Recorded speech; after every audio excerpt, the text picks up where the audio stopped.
Today, Joe and I are going to teach you how to pick out and install a toilet flapper. When you think your toilet tank is leaking, more than likely it's a bad flapper. If you're not sure if your toilet tank is leaking, be sure and watch our video on how to test your tank. We're going to leave a link to that in the description below. I want to give you a really important tip. A lot of times they will sell you the overflow, the flapper, and the fill valve all in one package, and it will tell you to take the tank off. Do not take the tank off. The first thing you want to do is pick out the right flapper. You'll want to know what brand toilet you have and what size flapper you have. The older toilets have a 2-inch flapper. The newer toilets have a 3-inch flapper. So what you want to do is make sure and take your old flapper with you so you can try to get the exact same one. Cut the water off at the emergency stop for your toilet. If it doesn't shut the water off, you're going to want to go out to the meter and cut the water off at the street. If you don't know how to do that, we're going to leave a link above and below in the description, so you'll know how to do that as well. Now that we have the water off, I'm going to show you how to remove the flapper from your toilet tank. This particular flapper kind of clips onto the ears. It is very important not to break the ears off your overflow tube.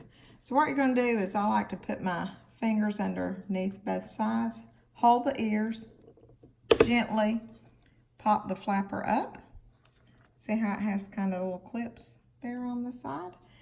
Then you are going to remove the chain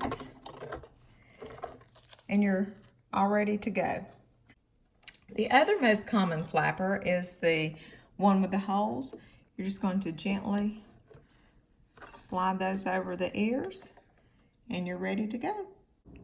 Before we install our new flapper, it's very important that you take your finger and run around this area here to make sure that you don't feel any debris from the old flapper. Sometimes there'll be some stuck on flapper residue.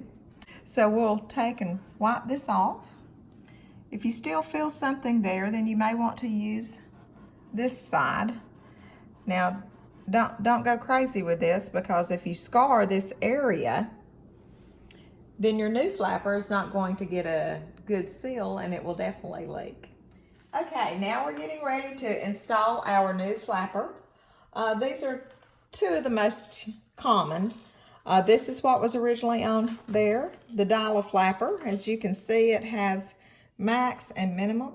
What that means is that's the amount of water it's going to allow the toilet bowl to take. I like to start off on maximum so you can get a good flush.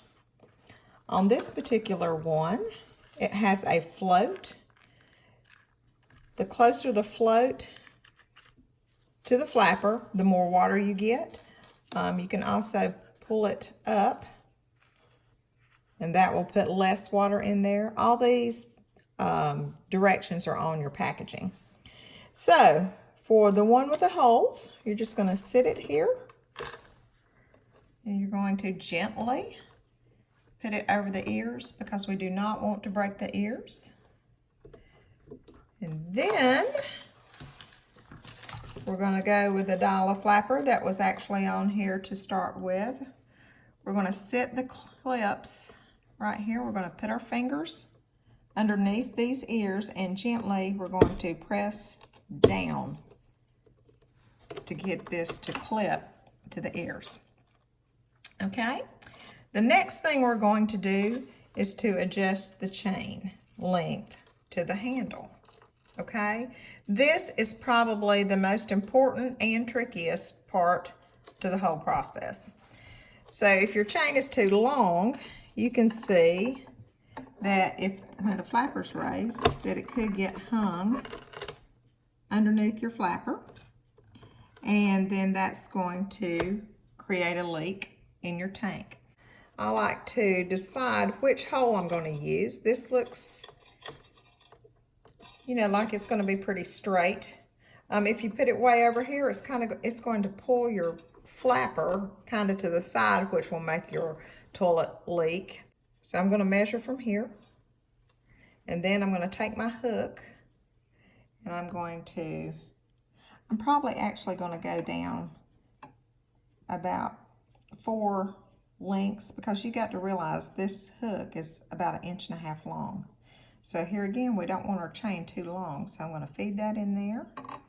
So we kind of got a little bit of excess chain. I'm just going to feed that in this hook as well. And then I'm going to hook it into the hole. And as you can see, we've got just a little slack, and that's what we want. The flapper is actually seated where it's supposed to be. So now you can see when we press the handle, the chain is not going to get caught under the flapper. If you found this video helpful, please be sure to give us a thumbs up, share, and subscribe. If you have any questions, just leave them in the comments below. We'll be glad to answer those for you. Thank you so much for watching. The most common problem is a bad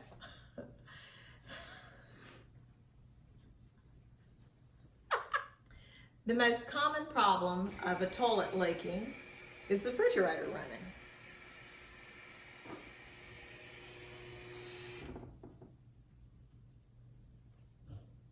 Bad refrigerator.